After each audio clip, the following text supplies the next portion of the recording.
Wheel here, the two valves, there's a valve there and a valve there, they would open those valves, they would open one and would let the water in, they would close the other one and would let the water out. But you had to be pretty small to go in there.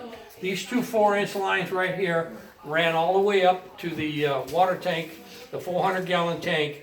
That was gravity fed by an 18-inch line that ran all the way down and all the way up to the Henderson Reservoir. It was run by 130 pounds of pressure per square inch. But why they took the light out, we had a temporary light in there. I don't know, we had an electrician come in and run some lights so people could see. Otherwise, we're gonna go right in this room right here. Yeah, go right in here.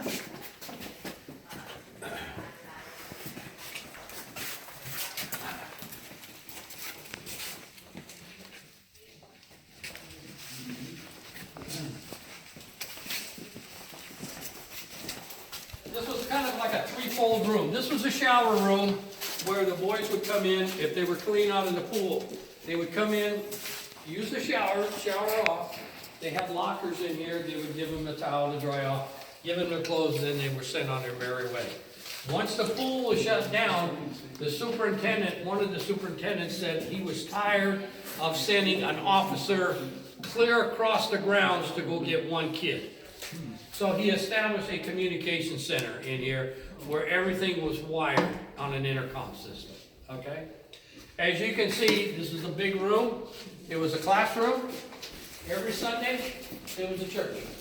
Father said mass in here. This was also a dining room. The boys, the first set of boys that came here lived in the room next door where we're going to finish up at. Their food would be brought in through that door. They would pick it up right here. They would pick their food trays up right here. They had round tables in here like you see in prison now with the little bench seats on them. Okay? As you can see, this flap goes up and down. There's a reason for that. This is called a blind server. The reason why it's called a blind server is because you don't know who you're giving a tray of food to. You and I are good friends. You and I can't stand each other. So I'm serving today. You're coming through the line. I push this up, stick my head out. You get double portion. You get barely what I'm supposed to give you. They could not tell who got what. So that's why they put this petition. Once they were done eating, they went and dropped their tray back there. Yeah, you can walk around. Is this the kitchen? No. All their food was brought in from another kitchen somewhere else. It was just a big storeroom back in through here. As you can see, it was a classroom in that. Those two little girls up there in the left-hand corner that said Chloe and Ellie were here, those are my two granddaughters. Chloe's 11 and Ellie's 8.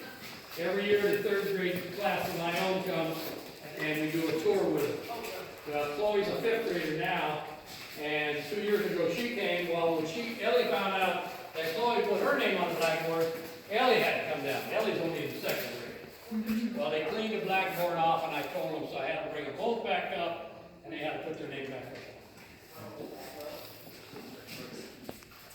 This lady was a volunteer here for the Palm Tree years. She taught Sunday school and etc. and all that here. Real nice lady. 63 years. 53. Oh, it says 63. 63, you're right. Anyway, this picture was found in the castle here, somewhere on the basement floor, in a closet, in a room. Okay? This is a gentleman, supposedly, that has done this. All right?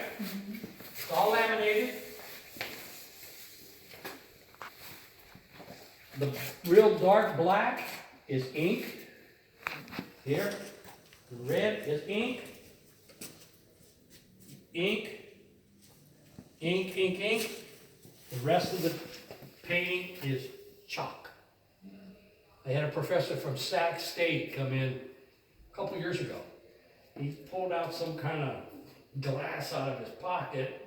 He was a big tall fella, and he had some kind of fancy light, and he got up and he shot it this way, and he went, this ink, ink here, this is all chalk.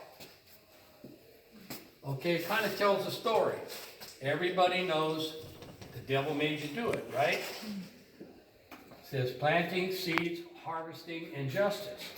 So he did. He did get in trouble. He did go to prison. While in prison, like 99% of them do, they find religion right away. But this guy straightened up. Once he got out, he was married and raised a family. The only thing is, this person doesn't exist in any book we have, any log book or anything. They researched it online, people have, they come up with a blank. We can't date it, so we try to date it from the tennis shoes right here. Okay? Well, we first thought, most of the doses we first thought, these were Puma tennis shoes.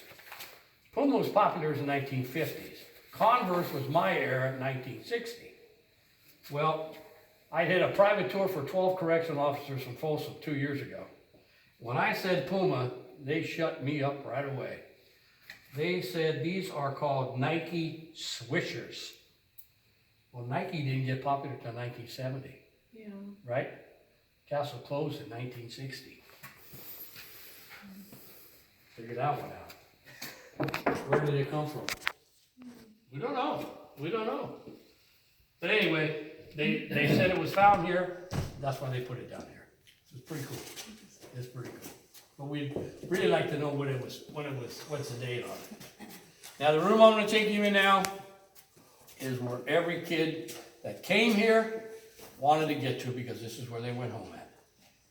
Come on.